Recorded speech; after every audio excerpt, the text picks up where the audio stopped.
Nobody beats the biz. I can't even. Started out in the parks. We used to do it out in the dark.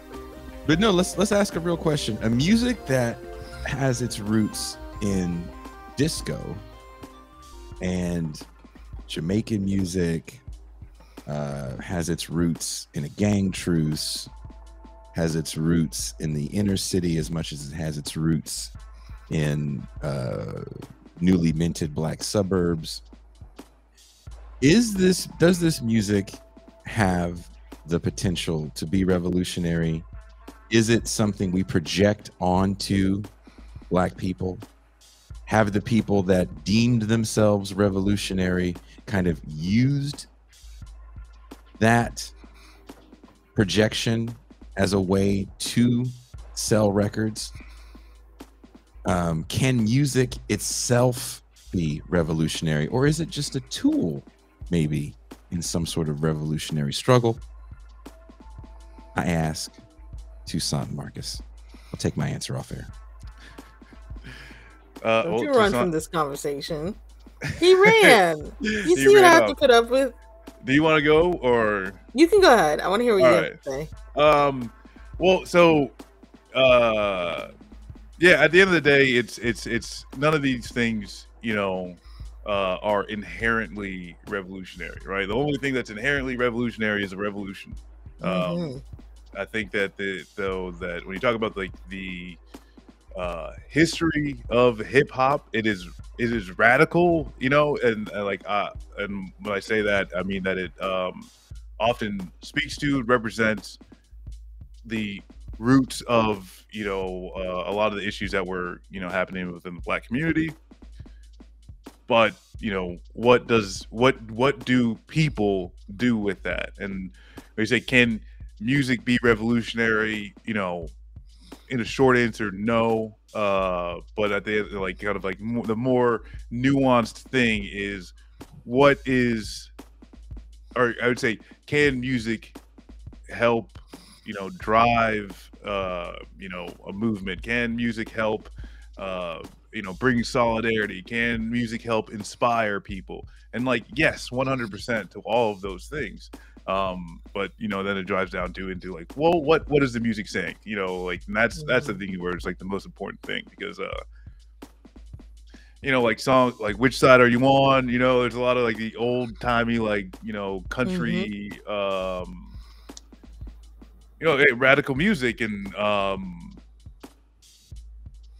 the reason why those songs are, you know, seen as radical or, you know, revolutionary, and, you know, in like some sense, is because it was speaking to a broader movement, you know. And like the last time I was on a picket line, "Which side are you on?" is still a chant that is relevant today. And so, yeah, it's not necessarily like, is there a song you can hit play on in front of somebody, and next thing you know, they're like, "I'm a Marxist-Leninist and we need to get rid of capitalism." You know, like, no. They're like, it'd be really cool if that were the case, you know. Yeah.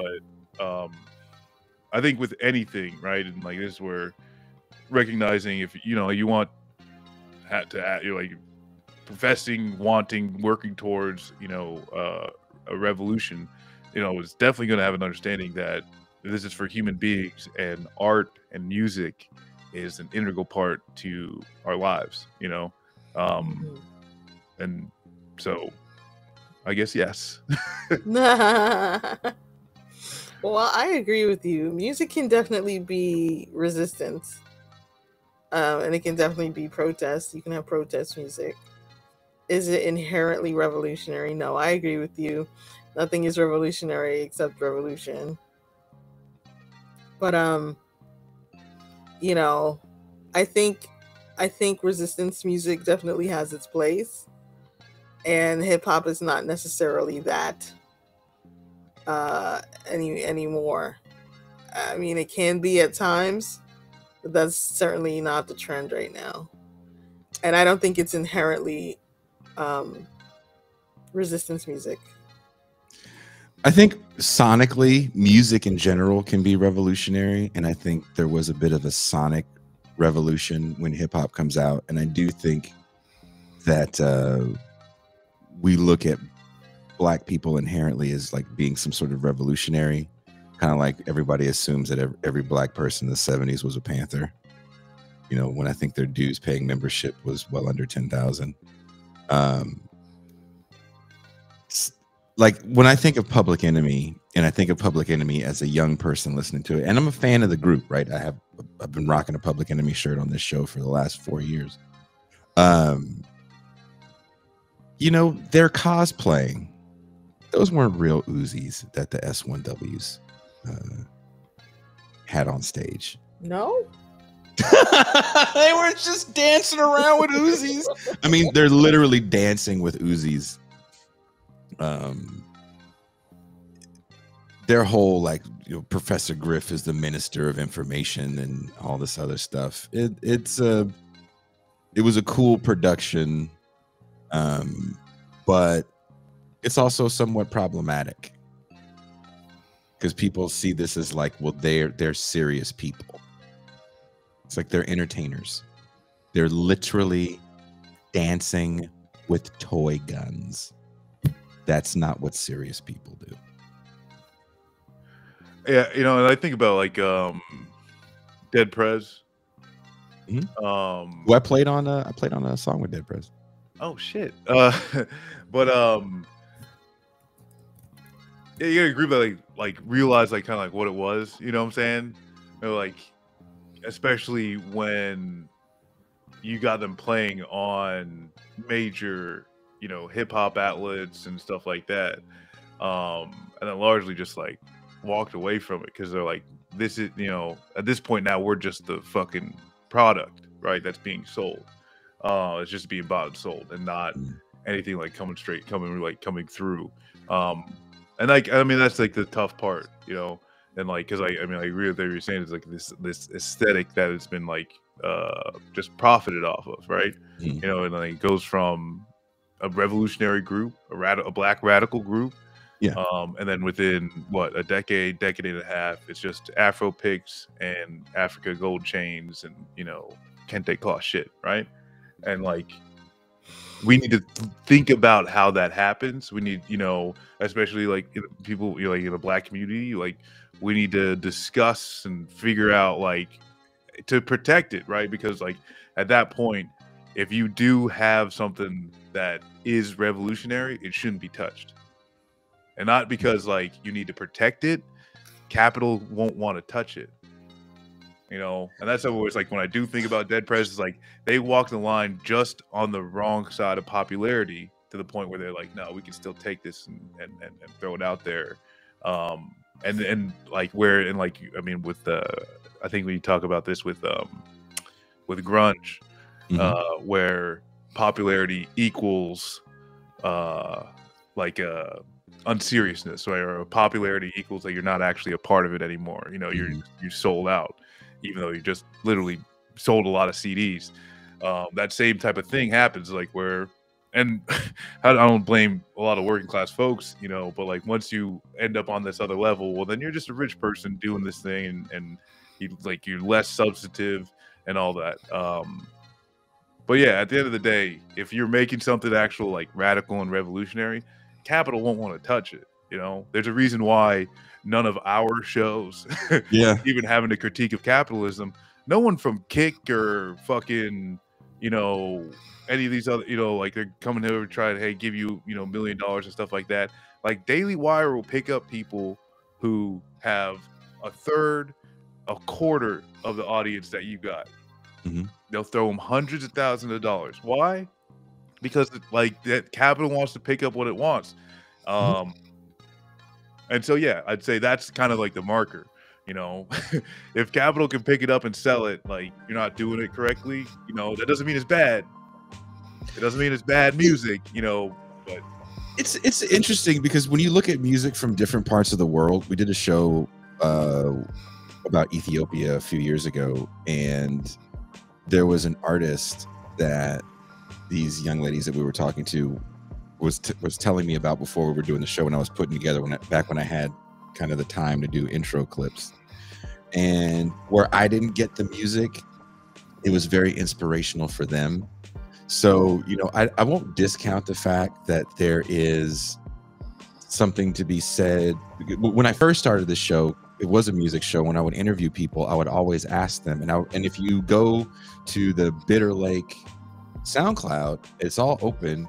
I think the first like 25 guests or so, when I was still doing this, I'd ask them to give me their soundtrack to Revolution. Give me, when you're thinking about what Revolution sounds like to you, give me 10, 15 songs. And everybody had these really crazy lists, and nobody's songs ever intersected. I always thought that was kind of cool. So there is something to be said about that. But, you know, let's also stop this rumor that hip hop comes from this working class, poor area. Not necessarily. Sound systems and PAs cost money. Equipment costs money. Recording time costs money. This was not necessarily something that's totally born out of burnt out project tenements. So I don't know where you're getting that narrative. Are you just projecting that onto what you want hip hop to be? Because sadly, it's just not what it is. Do you guys disagree? No, no, and that's where it's like, I would say the impetus, you know, like the birth of hip hop, you know, is a series of instances involving hundreds of thousands of people, and you know, like it progressed, you know, and like I'm happy that you mentioned, you know, shout out to my people. Like DJ Kool Herc, you know, comes from Jamaica and utilizing something that happens quite a bit. When we talk about like the MC, and in Jamaica, it's something that still happens to this fucking day, where it's like the music and the person on the microphone are together, but they are, but you know, kind of, you know, it's just separately, right? It's like the music is kind of going on, and an MC is, you know, I can't remember what the song. MC means move the crowd. You know, like obviously it means master ceremonies, but it's like you move the crowd, like you are working in conjunction, you know, with the crowd to, you know, entertain, you know, the collective. But then that ends up getting chopped up into like these 3-minute segments type of thing, you know. But like you've got like the DJ and the beatboxing, and you know, like there's like all of these other things that like it was like a black cultural experience that, yeah, like you said, you know what I'm saying, like as much as it'd be dope, just, you know, it's a little bit, it's a lot of ingenuity, but like also too, like, you know, you need equipment to be able to engineer that equipment to do things like mix and scratch, you know, because I mean, like literally, early like, days kid, I can't remember the kid's name. I'm sorry, enough of this, but like there's like some 13-year-old fucking kid that discovered scratching. Grandmaster Flash? No. Tucson, you have to know this. You're from New York. What? But yeah, it's part of the education system. But he was fucking around on his older brother's DJ equipment that was, you know, bought by their parents, you know, and so like my parents probably had, you know, somewhat decent jobs, you know, somewhat worker protection. I mean, it could have been a like postal worker, to be honest with you, you know what I'm saying, but just enough to like have some shit to be, you know, entertained. And then you got that ingenuity on top of that of saying, let's try and make something different happen, you know? And then like all of these different forms come together to create hip hop. But like, yeah, the idea that it's just like some people were selling drugs and they got bored in between sales and started rhyming with each other. And that's the creation of hip hop, you know, like that ain't it. Well, you know, there's a comment here, and I want to get Tucson's take on this. Kami John says Nipsey Hussle was another revolutionary who spoke class analysis through his music. They took him out too. I thought he was shot by a gang member. Yeah, but who sent the gang member? The gang? Joe Biden. And from the Robinette. From what I saw from Nipsey Hussle, I didn't see that much of a class analysis. Maybe you get some borderline black nationalism, but it was a lot of black capitalism. Black capitalism, which so that's that's there's a lot of projection. For some people, that's revolutionary. And that's what it's like. Nipsey's I love his songs, but like you're right, you know, and it's just correct.